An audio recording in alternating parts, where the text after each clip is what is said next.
నమశివాయ. అందరికీ నమస్కారం అండి. ఈరోజు ఈ వీడియో ద్వారా వృశ్చిక రాశి వారి యొక్క జాతక ఫలితాల గురించి తెలుసుకుందాం. వీరి యొక్క జీవితానికి సంబంధించినటువంటి ప్రధానమైనటువంటి అంశాలు ఏమిటి, అదేవిధంగా 2025 సంవత్సరం నవంబర్ నెల 11వ తేదీ మంగళవారం యొక్క జాతక ఫలితాలు ఈ యొక్క రాశి వారికి ఏ విధంగా ఉండబోతున్నాయి. రేపటి రోజున మీ యొక్క దిన ఫలితాల ప్రకారం సాయంత్రం లోపు ఖచ్చితంగా ఇది జరగక మానదు. ఈ సంఘటన మీరు ఖచ్చితంగా ఎదుర్కోవాల్సి వస్తుంది. అసలు ఎటువంటి సంఘటనలు మీ యొక్క జీవితంలో ఎదురుకాబోతున్నాయి, దీనివల్ల ఎటువంటి పరిణామాలు అనేవి మీరు చూడగలుగుతారు. ఇటువంటి పూర్తి అంశాలన్నీ కూడా ఇప్పుడు ఈ వీడియో ద్వారా వివరంగా తెలుసుకుందామండి. ప్రతి ఒక్కరి జీవితంలో సమస్యలు అనేవి సర్వసాధారణం కదండి. సమస్యలతో బాధపడుతూ ఎక్కడెక్కడ జ్యోతిష్యం చెప్పించుకొని నిరాశ చెందినటువంటి వ్యక్తులు అయితే చాలామంది ఉండుంటారు కదా. అటువంటి వారి అందరికీ కూడా శ్రీ దుర్గామాత వారి ఆశీస్సులతో జ్యోతిష్యం చెప్పబడినండి. గురువుగారు బాలాజీరాజు గారు, మనం ఎక్కడున్నా ఎటువంటి దూర ప్రాంతాల్లో ఉన్న గురువుగారిని ఒక చిన్న ఫోన్ కాల్ ద్వారా కాంటాక్ట్ అయితే సరిపోతుందండి. గురుగారి కాంటాక్ట్ నెంబర్ వచ్చేసి 9515871931. మీ యొక్క ముఖ కవళికలు, ఫోటో, చేయి, గోత్రం ఆధారితంగానే గురుగారు అయితే మీకున్నటువంటి సమస్యలకు తగినటువంటి పరిష్కార మార్గాన్ని పూజల రూపంలో కానీ పరిహార రూపంలో కానీ ఫోన్ ద్వారానే మనకు తెలియపరుస్తారండి.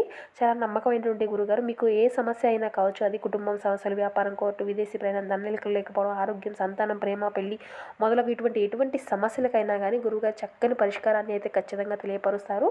స్త్రీ పురుషులకు వశీకరణం చేయబడినండి. ఇక చాలా నమ్మకమైనటువంటి గురుగారు అని చెప్పాలి. వితిన్ 24 అవర్స్లోనే మీకు ఏదో ఒక విధమైనటువంటి ఒక మంచి పరిష్కార మార్గాన్ని అయితే ఖచ్చితంగా తెలియపరుస్తారు. ఒక్కసారి ప్రయత్నించి చూడండి. ఇక ముఖ్యంగా వివరాలకు వస్తే కనుక వృశ్చిక రాశి అనేది రాశిచక్రంలోని 8వ రాశి. విశాఖ నక్షత్రం 4 పాదం, జ్యేష్ఠ నక్షత్రం 1, 2, 3, 4 పాదాలు, అనురాధ నక్షత్రం 1, 2, 3, 4 పాదాల్లో జన్మించినటువంటి వారు ఈ యొక్క వృశ్చిక రాశి పరిధిలోకి వస్తారు. ఈ యొక్క వృశ్చిక రాశి వారికి అధిపతి కుజుడు. అనంత ఆకాశంలో సూర్యమండలానికి పైభాగంలో ఉన్నటువంటి ఒక గుహలో ఒక రహస్య సమావేశం ప్రారంభమయ్యింది. అది సాధారణమైనటువంటి సమావేశం కాదు. గ్రహ మండలంలోని 7 మహాగ్రహాల యొక్క సమాలోచన. బృహస్పతి, శని, గురుడు, మంగళుడు, చంద్రుడు, శుక్రుడు, సూర్యుడు వీరు అందరూ కూడా ఒకే వేదికపై కలుసుకున్నారు. ఇక ఇట్టి సమయంలో సమయ సూచికలు అన్నీ కూడా మౌనంగా ఆగిపోయాయి. కాలచక్రము అంతా కూడా కాసేపు నిశ్చలమయ్యింది.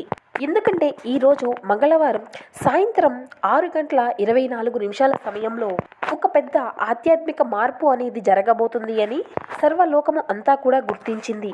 ఇక ఈరోజు అంతా కూడా ఈ యొక్క రాశి వారికి న్యాయము, సమతుల్యత, ప్రేమ అనేటువంటి సూత్రాల మీద గడిచిపోతుంది. మీరు అయితే ఒక సత్యాన్ని గ్రహించబోతున్నారు. మీలో దాగి ఉన్నటువంటి ఒక న్యాయ దీపం మళ్ళీ కాంతి చెందబోతుంది. కానీ ఈ వెలుగు అనేది రావడానికి ముందు చీకటి అనేది తప్పదు. కాబట్టి మీరు అయితే ఆ యొక్క చీకటిని ఖచ్చితంగా ఎదుర్కోవాల్సి ఉంటుంది. సూర్యుని యొక్క మాటలు విన్నంతనే చంద్రుడు మృదువుగా ఎంతో సంతోషించాడు. అతని యొక్క కాంతి మేఘాల వెనుక జారిపడింది. సూర్యదేవా, నీవు ఇక వెలుగుని ఇస్తావు, నేను మనసును నడిపిస్తాను. కానీ ఈ రోజు సాయంత్రం వీరి యొక్క మనసు అయితే చిన్న కలతకు గురి అవుతుంది. ఏదో ఒక పాత స్నేహం, పాత వాగ్దానం, పాత వేదన మళ్ళీ కలుగుతుంది. ఇది అందరినీ కూడా గందరగోళంలో పడవేస్తుంది. కానీ ఈ వేదనలోనే వీరికి అయితే దివ్య జ్ఞానం కలుగుతుంది. ఈ సమయంలో మంగళుడు తన యొక్క గద్దెల మీద నుండి నిలిచాడు. అతని యొక్క వాణి అనేది చాలా అగ్నిలా మండింది. ఇక ఈ యొక్క రాశివారు అయితే చాలా కాలంగా ఎంతో సహనంతో ఏర్పరచుకుంటున్నారండి. కానీ ఈ సమయంలో అయితే మీరు మీ యొక్క జీవన శైలి కోసం యుద్ధం చేయవలసినటువంటి సమయం అయితే ఆసన్నమయ్యింది. ఎవరో ఒకరు వీరిని వెనుక నుండి మోసం చేయడము అనేది జరిగింది. మీ యొక్క కీర్తిని కూడా చెడగొట్టారు. కాబట్టి ఈ రోజున దీనికి అంతము అనేది కలగబోతుందండి. ఈ రోజు సాయంత్రం లోపు దీనికి ఒక సాక్ష్యాన్ని అయితే మీ చేతిలోకి రాబోతుంది. నిజం వారిని కాపాడుతుంది, దైవం వీరిని నిలబెడుతుంది. బుధుడు చిరునవ్వు నవ్వుతూ మధ్యలో వీరికి అడ్డుపడ్డాడు. ఇక మంగళ, నీ యొక్క ఆగ్రహము అంతా కూడా సత్యమే, కానీ జ్ఞానము అనేది లేకుండా నీ యొక్క పోరాటము అంతా కూడా అంధత్వం అవుతుంది. కాబట్టి ఈ యొక్క రాశివారు మీ యొక్క ఆలోచన జ్ఞానాన్ని, ఈ యొక్క సమయాన్ని అంతా కూడా మీరు సద్వినియోగం చేసుకొని ఎంతో శాంతతో మీ యొక్క ఆలోచనలు అన్నింటినీ కూడా అమలుపరుచుకోవాలి. ఒక చిన్న మాట అయితే మిమ్మల్ని కాపాడగలుగుతుందండి. ఒక తప్పుడు మాట అనేది మీ యొక్క అజ్ఞానాన్ని విజ్ఞానత చేస్తుంది. కాబట్టి జాగ్రత్తగా మాట్లాడి ఏ విషయం పట్లైనా కానీ ఆలోచించి నిర్ణయాన్ని తీసుకోవాలి. ఇక ఈ సమయంలో బృహస్పతి తన యొక్క గంభీరమైనటువంటి స్వరంతో సభలో ప్రసంగించారు. ఇక ఈ సమయము అనేది ఈ యొక్క రాశి వారికి ధర్మ పరీక్ష సమయము అని చెప్పాలి. మీకు ఎదురవుతున్నటువంటి ప్రతి ఒక్క పాఠం వెనుక ఒక ఆధ్యాత్మికమైనటువంటి జ్ఞానము అనేది దాగి ఉంటుంది. కాబట్టి మీరు అయితే మీ యొక్క మనసును సత్యం వైపు నిలబడితే సాయంత్రం లోపు మీకు ఒక దివ్యమైనటువంటి సంకేతము అనేది కలుగుతుంది. ఇది మీకు దేవుని యొక్క సంకేతం అవుతుంది. ఇది మీకు ఒక పత్ర రూపంలో కానీ, లేదంటే ఒక ఫోన్ కాల్ రూపంలో కానీ, లేదంటే ఒక వ్యక్తి ద్వారా ఈ యొక్క మాట అనేది మీకు చేరుతుంది. కానీ ఇది అంతా కూడా మీ యొక్క జీవితాన్ని అంతా కూడా గందరగోళం చేస్తుంది. అతని యొక్క మాటలు విన్నా వెంటనే అంటే శని యొక్క ప్రభావితము అనేది చాలా గంభీరంగా నవ్వడము అనేది జరుగుతుందండి. అవును బృహస్పతి, వారు చేసినటువంటి కర్మల ఫలితాలు అనేవి ఖచ్చితంగా వారు వీటి నుండి తప్పించుకోలేరు. ఈ యొక్క రాశి వారు గత 2 సంవత్సరాలుగా న్యాయాన్ని కోరుకుంటూ ఉంటున్నారు. ఎంతో సహనాన్ని చూపారు. అందువల్లనే నేను కూడా వారి యొక్క పక్షాన్ని నిలబడ్డాను. కాబట్టి రేపటి రోజున సాయంత్రం లోపు వీరి యొక్క న్యాయము పుణ్యము అంతా కూడా ఒక స్పష్టత అనేది కలుగుతుంది. ఒక ద్వారం ముడుచుకుపోయినప్పటికీ మరొక ద్వారం తెరుచుకుంటుంది. ఇది అంతా కూడా వీరి యొక్క జీవన శైలిని అంతా కూడా మార్చేస్తుంది. ఈ విధంగా శనిగ్రహం యొక్క చివరి మాటలు మాట్లాడగానే శుక్రుడు తల వంచి తన యొక్క మాటలను ఆజ్ఞాపించాడు. శని మహారాజా, మీరు సత్యాన్ని వివరించారు. కానీ ఈ యొక్క రాశి వారికి ప్రేమ, జీవితం, అందము అనేది వీరి యొక్క మూల సూత్రాలు. ఈ రోజు సాయంత్రం వీరు గుండెతో కాకుండా ఆత్మతో ప్రేమించాలి. ఎవరైతే వీరిని బాధ పెడతారో వారు ఆ యొక్క వ్యక్తిని క్షమించాలి. ఈ యొక్క క్షమాపణతోనే వీరు కొత్త మార్గాన్ని ఎంచుకోగలుగుతారు. ఒక దివ్యమైనటువంటి శాంతి వీరిలోకి ప్రవేశిస్తుంది. ఈ దివ్య గృహలో ఒక నిశ్శబ్దము అనేది అలుముకుంటుంది. ఇక గ్రహాలు అన్నీ కూడా ఈ యొక్క రాశి వైపు వేచి చూడడం అనేది జరుగుతుంది. ఎంతో దూరంగా ఒక నీలమైనటువంటి ఒక చిన్న కాంతి అనేది ఆకాశంలో మెరుస్తుంది. అదే ఈ యొక్క రాశి తారకం. అది అంతా కూడా క్రమవంతంగా ప్రకాశవంతము అవుతూ ఈ విధంగా పలకసాగింది. సత్యం వస్తుంది, వేచి చూడండి. మీరు ఎదురు చూసినటువంటి సమాధానము అంతా కూడా ఈ రోజు సాయంత్రం లోపే మీ ముందుకు రాబోతుంది. ఈ యొక్క గ్రహాల కూడలో మీరు తీసుకున్నటువంటి ఒక నిర్ణయం భూమిపైన ఈ యొక్క రాశి వారికి చేరింది. మానవ లోకంలో ఈ సమయము అనేది రేపటి రోజున సాయంత్రం 4 గంటల దాటిన తరువాత ఈ యొక్క విశాఖ నక్షత్రం మృదువుగా ఆకాశంలో వికాసవంతమైన కాంతిని ఇస్తుంది. ఈ యొక్క రాశి సంతానమైనటువంటి ఒక అనిరుద్ధ్ బాలకుడు హైదరాబాద్లో నివసిస్తూ తన యొక్క జీవితము మారదు అనేటువంటి ఒక నిరాశలో మిగిలిపోయి ఉన్నాడు. ఇక అనిరుద్ధ్ తన యొక్క పని అంతా కూడా కోల్పోయి 3 నెలలు గడిచిపోయింది. తన మీద నమ్మకం పెట్టుకున్నటువంటి ఒక స్నేహితుడు తనను ఎంతో మోసం చేసి ఇక అక్కడి నుండి వెళ్ళిపోయాడు. ఇక తనకి మిగిలింది ఏమిటి అంటే ఒక పాత ల్యాప్టాప్, ఒక చిన్న నోట్బుక్, గుండెల్లో ధైర్యం. ఇక ఈ రోజు అయితే తను బయటకు వెళ్ళి ఒక చిన్న ఆలయానికి వెళ్ళాడు. అక్కడ ఉన్నటువంటి ఒక వృత్త పూజారి చిరునవ్వుతో అతన్ని పిలిచాడు. బిడ్డ, ఈ రోజు ఈ యొక్క రాశి కలిగినటువంటి వారికి సూర్యోదయంతో పాటు మీ యొక్క పాత కర్మ ఫలితాలు అయితే ముగవబోతున్నాయి. సాయంత్రం లోపు నీకు ఒక మంచి సంకేతము అయితే అందుతుంది. దానిని జాగ్రత్తగా గుర్తించు.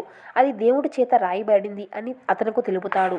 ఇట్టి సమయంలో ఆ పిల్లాడు ఆశ్చర్యపోతాడు. అయితే తన యొక్క మనసులో ఒక శాంతి అనేది కలుగుతుంది. మధ్యాహ్న సమయానికి అతనికి ఒక ఫోన్ కాల్ అనేది వస్తుంది.